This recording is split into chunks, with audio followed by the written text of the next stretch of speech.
Hi guys, welcome back to my YouTube channel. If it's your first time here, my name is Ayobami. I create content for international students, basically the processes and US college admission processes. That's all we do on this channel as of right now. Whether we're going to transition into something else, we don't know yet. Okay, also we do Jesus here. So welcome if you're new here. If you're a returning subscriber, thank you so much for coming here. And if you're returning, you have not subscribed, this is the time for you to subscribe, okay? Subscribe. Yeah. So I have been doing this series whereby I've taken 15 schools and I have reviewed whether or not these schools are fully funded for you as an international student. As of right now, this is the 13th video in that series. So actually the 14th video in that series. So there's one more video that you're going to see this week, and that brings me to the end of the series. And then let me know what you guys want me to record in October, and then we can work towards that. All right. Now, the school on our list today is Sewanee College, or Sewanee, the University of the South. For a lot of you guys, you have been talking about how do I apply to school, how do I know school is fully funded, and things like that. So if you know that, oh, you want me to hold your hand, well, not just me, actually, the team, the entire SkillBridge Inc. team to hold your hand whilst you do this entire application process free of charge. We have the SLP program, which is a Scholars Launchpad. It's an initiative by the SkillBridge Inc. We only take 15 students per cohort, which is the graduate 15, undergraduate 15 students. The one for 2025 has closed. The one for 2026, the waitlist is currently open. It starts in June. So the program starts in June for those that want to do the graduate program. And then the program starts in August for those that want to do the undergraduate program. And I'm just very, very excited to have you guys in. So you can join the wait list. What does the wait list do for you? Basically, get information. You get to join the free community, whether or not you're on the paid list. The link to join the community is going to be in my description box. I really, really want to be able to connect with you guys. The community is free of charge also. We do have a few exciting things coming up on their SkillBridge, but you should have watched my last video that I'm going to link here. So you see all the things that you need to get ready for the SLP program. Now let's actually get into this video. All right. Now, international applicants is the first place that you should always go on to check. Do I like this school? I do, right? Because of the sense of community in this school, right? It is something that I'm always very particular to look about, because you don't want to go to a new country and then go to a new state and then go to a new school and you're still feeling so alone and when you're surrounded with other people, right? Because that can actually happen. And in as much as, yes, going to a new city or whatever does connote that you could be, or that you are going to be alone, but you actually shouldn't be lonely. So that's the word. So there's a difference between alone and lonely. So I love this.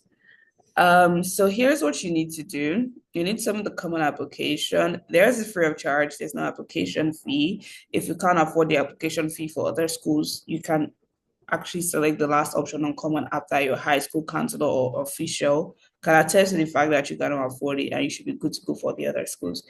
Then ACT scores are optional. But like I said again, if you have it, please post it. It does enhance your application. English proficiency exam, then financial documents, and then this school obviously has early decision. Here's all the things that your high school needs to do. An English copy of your high school transcript and school profile. That school profile, just let your high school do it through Common App, because excuse me, there's going to be so many questions that the college is going to end up asking your school. They send it via email that they would have just done it via Common App instead. Then they require one core teacher and one college counselor or principal recommendation. So when you're saying core teacher, let it be someone that's taught you a core subject like math, like English, like sciences, all right? It's important for applicants to know the deadlines. Okay, so if you're doing ED1, the deadline is November 15th, and they would start notifying you early December. If you do early action, the deadline is December 1, and late January is when you'd actually know. Then you have ED2, meaning that, so ED2 usually happens in schools whereby you don't get in for ED1 cycle, you don't get in for early action cycle. They would ask you, do you want us to consider it for the early decision cycle? And if you're still interested in that college at that point, you can actually say that, yes, please consider me for that. All right. And your supporting documents had to be submitted latest November 19th. Obviously, do not wait for November 19th. If you can have everything go out November 15th or even before November 15th, that's beautiful. Okay. So they actually have virtual sessions. And so every 15th of each month from March 15th through December 15th, all the colleges, basically liberal arts and science colleges across the US will join together with current students from their respective colleges to offer you a virtual session.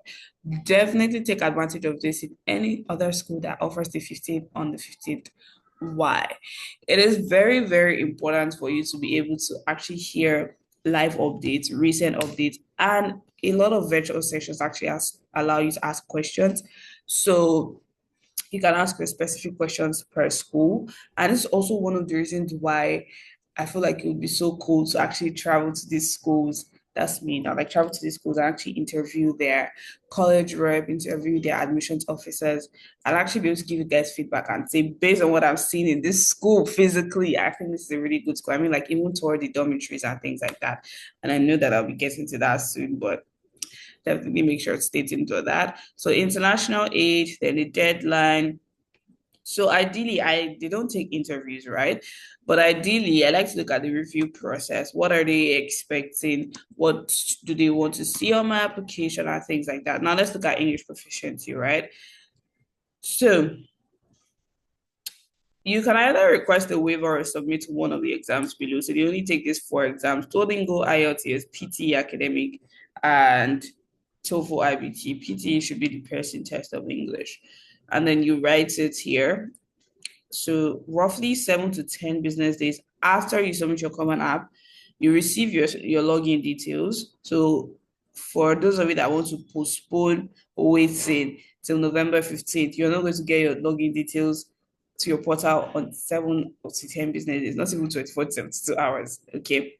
Then you can use the form to request an English proficiency waiver.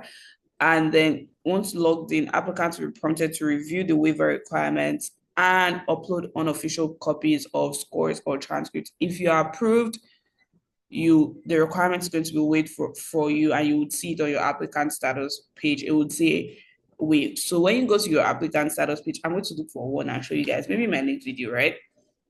And basically what is going to happen there is you see accepted, received, waived, or rejected for the documents now, not even admission decisions, okay?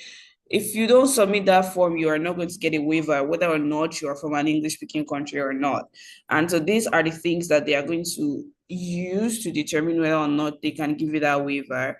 So for West Africans, if you have done your West African school exam and in English you got A1, B2, or B3, please go ahead to fill the form and upload the unofficial copy of this, which is basically the copy that's with you. 4 years at an English-speaking high school, that's for those of you that are not West Africans, you can please make sure that you submit that. So what you'll be submitting in this instance is your transcript. For those of you that have written SAT or ACT or done A-levels or even IB, right? You can actually use any of these things here. So if you're doing the TOEFL, they don't accept my best score. They require the full score report and things like that, all right? Now let's look at financial aid. If you don't apply for financial aid, you are not going to get it. And when I mean if you don't apply, I mean like if you don't apply before they accept you.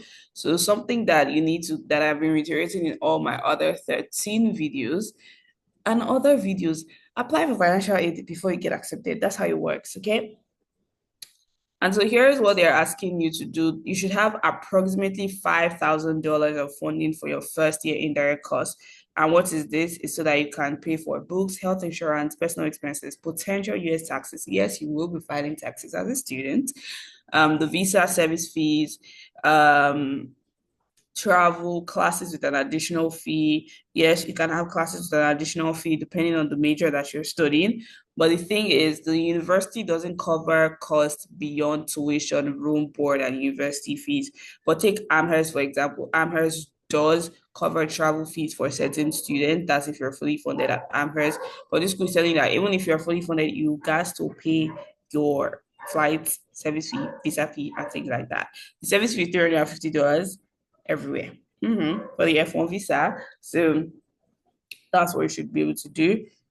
Now, admitted student international students will be required to show proof of being able to pay their first year Sewanee account balance plus the above indirect costs after they've deposited and prior to receiving their I-20.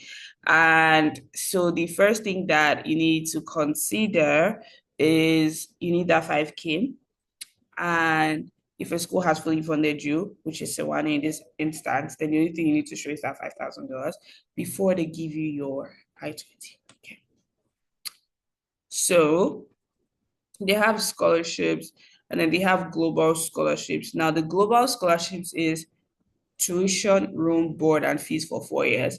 And it is given to you, for fully funded scholarships. It's for your 4 years at Sewanee. It's renewable so far you meet it.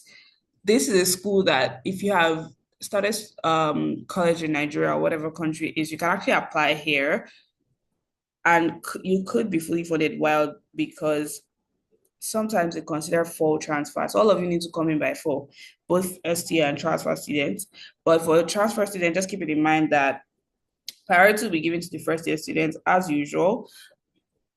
Excuse me, but there's case by case basis whereby fall transfer students will be considered. Then there's also the Klein Family Scholarship, and this is for students from Hungary. So if you're from Hungary, you should definitely go ahead to apply for this. It's also fully funded. A student, so basically all these things are things that you need to submit. You need the CSS profile. Then the CSS profile is actually going live October 1st. They do not have CSS fee waivers, so please, please, please, please, please understand that you're going to have to pay for the CSS profile here. International applicants must complete a financial plan form by logging into their applicant status and clicking the financial plan form on their applicant list. Now, you need to have completed all of this by the deadline corresponding to your admission round. So if you're doing ED1, all of these things, including your CSS profile, needs to be ready by November 15th. Okay, so come on up, CSS profile, financial plan form, all of that needs to be ready. All right. So if you don't want finances, if you don't want financial aid, you still have to do a proof of finances form to show that you don't need the full scholarship, but you do need the merit-based scholarship, and that is also in your status page. And these are all the things that you need to do. You need to submit documentation, salary or earning statements, and the country's tax return. So that's examples. Obviously, you can submit things like bank statements too, but strive for that. So let's look at the Klein Family Scholarship. In case you have people from Hungary watching us. So now I said I wanted us to look at the things that they use to review applicants because it's important. The average high school GPA is 3.84. Yeah, 28 to 32 middle range, middle 50% range. Then the average of SAT scores is 1270 to 1390. So if you have more than this, definitely make sure to apply. And they want you to have high school courses that you have done this. And then they only accept the common app. They want to see clearly written essays. They want to see extracurriculars that those are activities that speak to your passions. If you were in our webinar last week, Friday, all of these things were extensively discussed. And thank you all so much to those of you that joined the webinar again. We do not know when the next webinar is going to be holding, so definitely make sure to join the community so that you don't miss things out. All right. 2 letters of recommendation. They should be able to speak to your experience. They should be able to, do academic character and personal achievements of the applicant. Not just his obedience, his smart. Nah. Test optional and things like that. So it's giving them the best idea that of who you are as an individual, not just as a student. Okay, so the application timeline, if you're coming in ED1, it's still the same thing, mid-December and things like that. So now we also want to look at There's no application fee and they're test optional. We also want to look at the client family scholarship. It's for one Hungarian student, all right? And these are all the things. You are Hungarian, you can study in the US with adequate English proficiency, high achiever with strong leadership potential.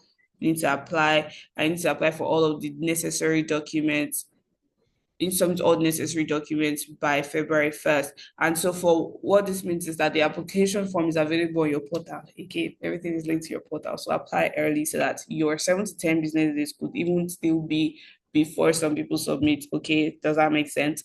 So take for example, I submit October 1st, latest October 15th, I should have access to my applicant status portal or applicant status page. And then somebody submitting November 15th is going to wait till December to get access into that portal. And not necessarily December, maybe like late November. But I have submitted my financial aid, that person is just submitting. Do you see why you need something early? Okay. So if you're Hungarian, the form is going to be in your portal, obviously, because you would have selected that you're Hungarian either by birth or by descent. Okay, so that's all about international aid. So that brings me to the end of this video where we can actually say that Sewanee College of the South is fully funded. It's the University of the South, actually. So if you're going to be applying to Sewanee, definitely let me know in the comment section so we can be praying along with you. And when you finally get in, obviously send me an email or just come back here to comment and say you got in, all right? I hope this video was very, very helpful to you guys. I'm going to put the wait list for the SLP. I'm going to put the form in the description box. I'm going to put the link to join our community in the description box. Also, as to send emails weekly, like with Insider Gist, you guys, you can definitely subscribe to that. So I'm also going to put the link there. And if you have questions or things that whether you're in secondary school or you're in university that wants to work with me, the email is obviously going to be in the description box also. Then if you're like, oh my gosh, how do I catch up with the remaining other 13 schools? I am going to put the link up here and also the playlist in my description box so that you can watch everything at once, all right, or at your pace. So I'll see you guys in my next video. Make sure to share, subscribe, and like. Okay, bye guys.